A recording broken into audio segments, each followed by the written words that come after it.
when no one is watching? Who are you really? The silence where you began. There's a moment, quiet, calm, almost imperceptible, when the world stops demanding your attention. No screens, no voices, no deadlines. No one asking you who you are, what you do, or how well you're performing. Just stillness. And in that stillness, something ancient stirs. A pulse that doesn't care about your job title. A voice that doesn't speak in metrics. A self that doesn't need to be edited, admired, or explained. Have you ever met that version of you? The one who appears only when no one else is looking? Have you given them space to breathe? Or have you built your entire life performing for an audience that may never truly see you? You see, there's a strange freedom in invisibility when no one is watching. There are no masks to wear. There are no roles to fulfill. There is only the raw, unpolished truth of who you are. And sometimes that truth is beautiful. Sometimes it's terrifying, but it's always honest. When was the last time you did something not because you should? Not because it was expected, but simply because it made your soul feel alive. Not for a post, not for praise, not for validation, just for you. Do you even remember what that feels like? Maybe you've been living under spotlights for so long that darkness feels uncomfortable. Maybe you've learned to love the applause so much that silence feels like failure. But what if the silence is where you start to remember who you are? The real you. The one you buried under ambition, approval, survival. The one who still dances when no music is playing. It's the one who cries over old songs you pretend not to like. The one who, deep down, still believes in magic, in love, in second chances. Is that version of you still alive? Or did you abandon them to become who the world needed you to be? We're trained from a young age to perform, to be nice, to be strong, to be good, to be enough. But enough for whom? Who decided what your enough was supposed to look like? Is it your parents, your teachers, your past wounds? Or was it a version of yourself, younger, scared, desperate to be loved, who made a quiet agreement with the world? If I become what they want, maybe I'll finally be safe, okay? And have you kept that agreement, even though it keeps killing you? What would happen if you broke that pact now? If you stopped performing? If you stopped trying to impress ghosts? He stopped editing yourself into something acceptable? Would anyone stay? Would you? Or are you afraid that without the masks, there would be nothing left? But maybe that's not true. Maybe what's left when the mask falls is the only thing that was ever real. Do you know what your voice sounds like when it's not performing? Can you tell when you're speaking from your soul versus when you're just reciting lines to fit in? When you look in the mirror with no makeup, no posture, no filters, what do you see? And more importantly, what do you avoid seeing? There's a sacred kind of honesty in solitude.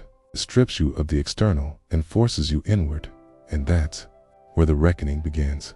That's where you hear the questions you've been avoiding. Who am I, really, when I'm not being watched? What do I truly believe in when no one is telling me what I should believe? What would I choose if no one ever judged me for it? Would you still choose that relationship you're in?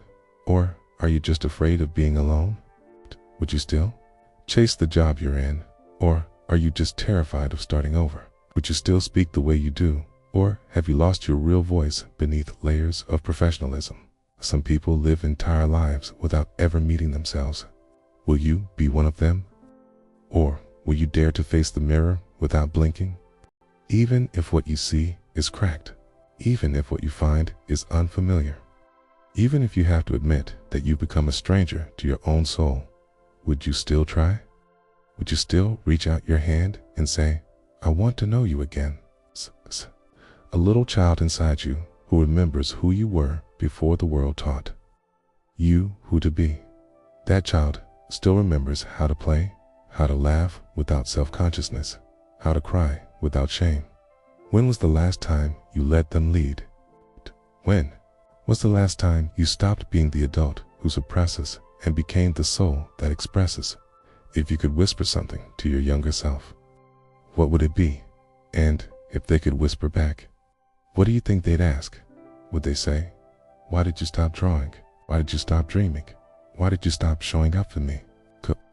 You answer them. Maybe that's why it's so hard to be alone, because alone means honest. Alone means unfiltered. Alone means no performance, and maybe no escape. What are you running from when you keep yourself busy? What are you avoiding when you open social media again? When you binge watch another series? When you overwork, overeat, overthink? Is it boredom? Or is it the fear of finally hearing your own truth? Have you ever let the silence speak? Stayed long enough to listen? We say we want peace. We say we want authenticity. We say we want freedom. But are you willing to trade the applause for silence to get it? Are you ready to be misunderstood in order to be real? Are you brave enough to walk away from roles that suffocate you, even if they make you look successful? Would your life look like if it were designed by your truth, not your trauma? What kind of relationships would you allow? What kind of mornings would you wake up to? What kind of love would you give yourself? And maybe, most importantly, would you finally feel at home inside your own skin? You don't have to have it all figured out, but you do have to stop lying to yourself, because if you never remove the mask, not even when you're alone, then who are you even saving? It's the point of looking like you're living. If you're dying on the inside, you were not born to be liked. You were born to be whole. You were not born to be perfect. You were born to be free. And that version of you, the one who emerges in solitude, the one who whispers in your dreams, the one who aches for more, they are not your enemy. They are not weak. They are not broken. They are the only part of you that ever told the truth. So why do you keep silencing them? You say you want to find yourself, but maybe it's not about finding. Maybe it's about remembering, peeling back the rolls, letting go of the noise, sitting in the quiet long enough to recognize the heartbeat you've been ignoring. Because underneath all the masks, all the layers, all the stories, there is still someone sacred waiting for you. And they are asking the only question that matters. Will you finally come home to me? The mask that no longer fits. You've worn it for so long that it feels like skin. This role, this performance, this version of yourself that the world applauds, expects, consumes. You polish it, you protect it, you present it like armor. But every night, when you're finally alone, you feel it cracking. Do you ever wonder who you'd be if you stopped trying to be so together? If you stopped rehearsing your personality every time you walked into a room? What would happen if, just once, you told the whole truth without softening it, filtering it, or twisting it into something acceptable? Would you still be loved? Or have you built a life where love depends on how well you hide? There's a kind of exhaustion that no sleep cures. It's not physical. It's not mental. It's spiritual. It's the exhaustion of being someone else for too long, of pretending to be fine when you're drowning, of smiling when your chest is burning, of nodding in agreement just to keep the peace while your soul screams for rebellion. How often do you betray yourself just to be chosen? And what part of you is left after years of being everything to everyone else? You think you're protecting yourself? But maybe what you're really doing is abandoning yourself, and you do it so gracefully. You call it adapting. You call it maturity. You call it being responsible. Okay, but deep down, you know the truth. You're not adapting. You're erasing. You're not maturing. You're numbing. You're not responsible. You're scared. Scared of being rejected. Scared of being too much. Scared of being real and losing the love you only seem to earn by being fake. What would you say if you weren't afraid of losing anyone? What would you wear if no one had an opinion? What would you do with your time if validation didn't exist? Who would you love if you didn't need them to complete you? And who would you stop loving if you finally admitted they no longer see you? It's easier to stay in the role, to keep the mask in place, okay? To survive quietly inside a version of yourself. That gets the job done. But eventually, something breaks. A breakdown, a burnout, a secret habit that spirals, a relationship that explodes, a moment of stillness so sharp it slices through the illusion. And in that moment, you're left with one terrifying question. If I'm not this, then what am I? That's the moment you either run back into your cage, or you begin the sacred work of rediscovering your truth. You look around at your life, the clothes, the job, the habits, the friends, the beliefs, and ask, did I choose this, or was I taught to want it? Is your career a calling, or a compensation?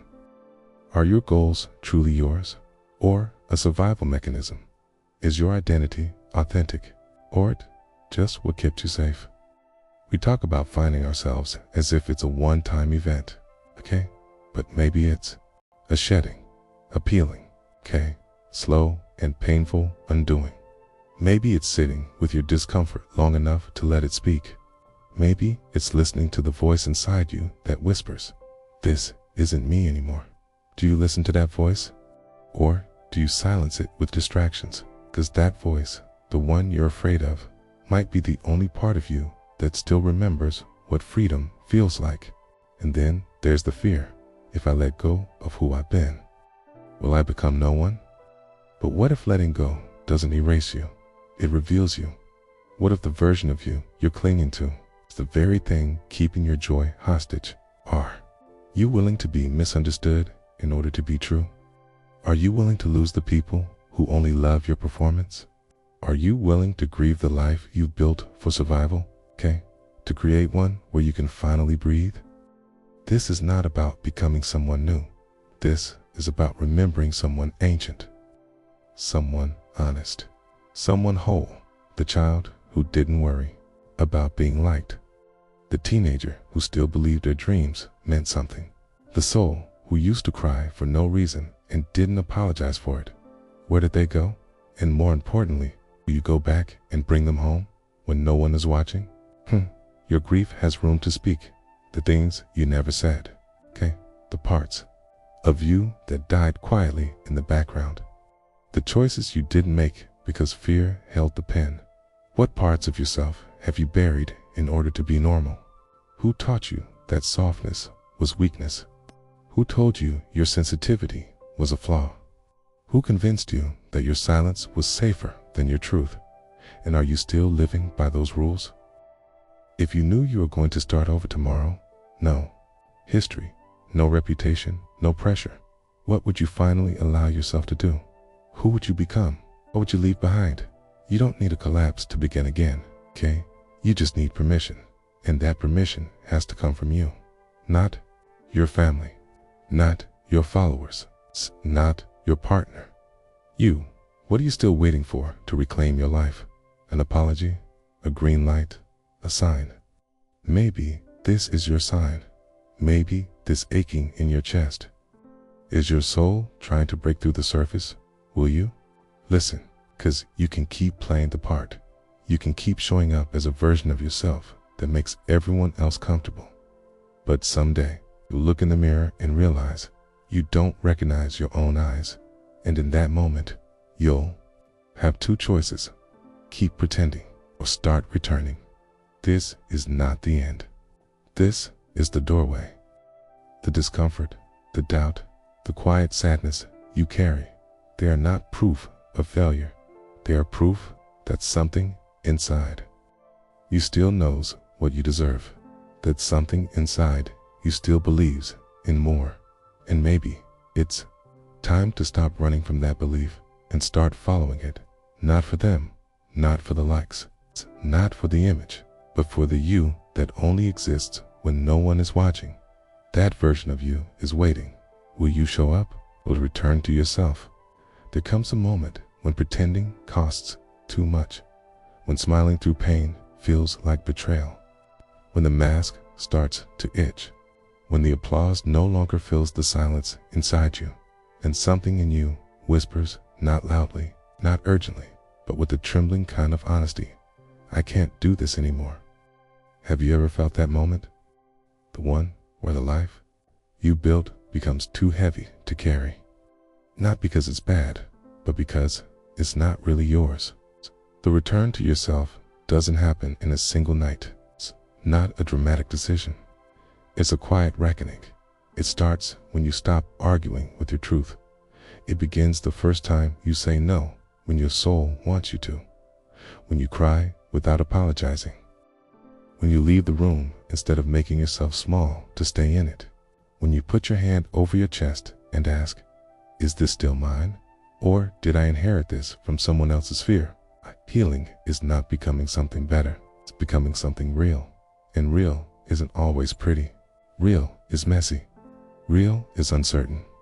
Real is alive. Are you ready to be alive again? Or are you still more comfortable being accepted than being authentic?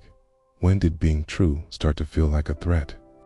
Maybe it was when you were too loud and someone told you to calm down. Maybe it was when you cried and were told to be strong. Maybe it was when you dared to dream and someone laughed, so you folded. You softened. You shrunk. And you called it growing up. But what if growing up wasn't supposed to mean shrinking? What if maturity isn't about silencing your soul, but honoring it with courage? What would your life look like if you chose to stop negotiating with fear? Would you still stay in the job that drains you? Would you still hold on to relationships where you have to perform to be loved? Would you still speak so carefully? Or would your truth finally have a voice?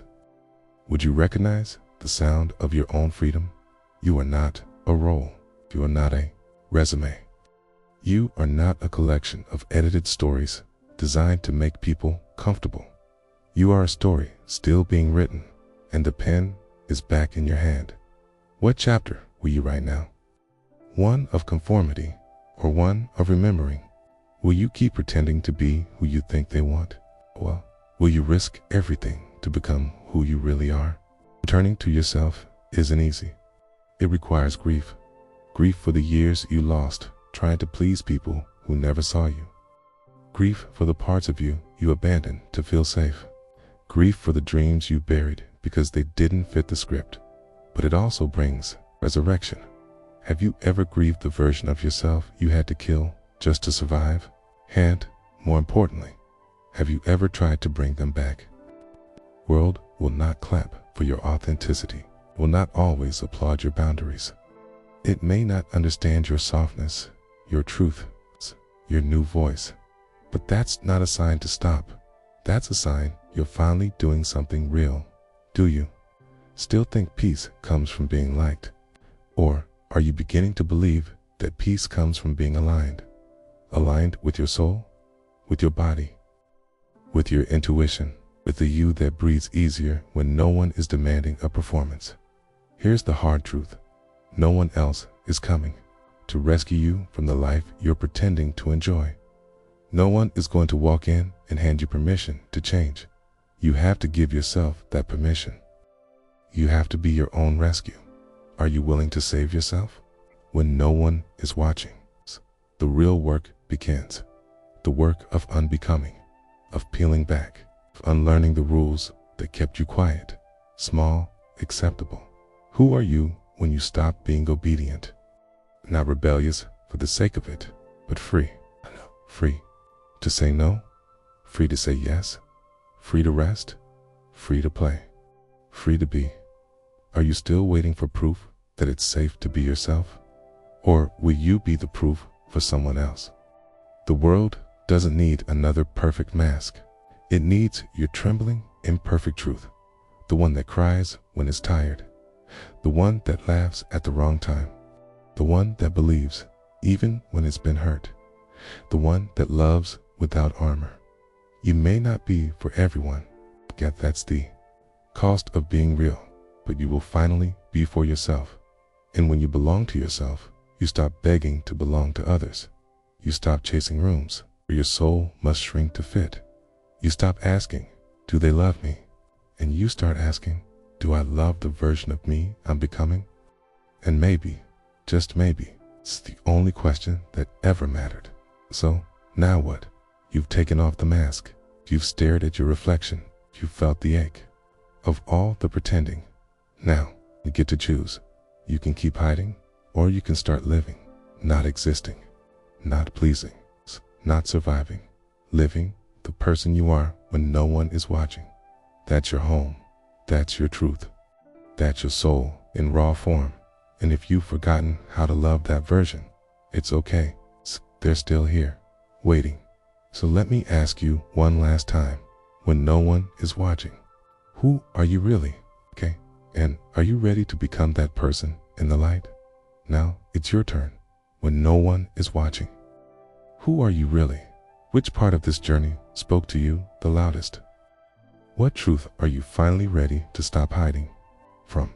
Drop it in the comments. This space is yours, raw, safe, and seen. And yes, I will read and respond to every story with the respect it deserves, because you are not alone in this return.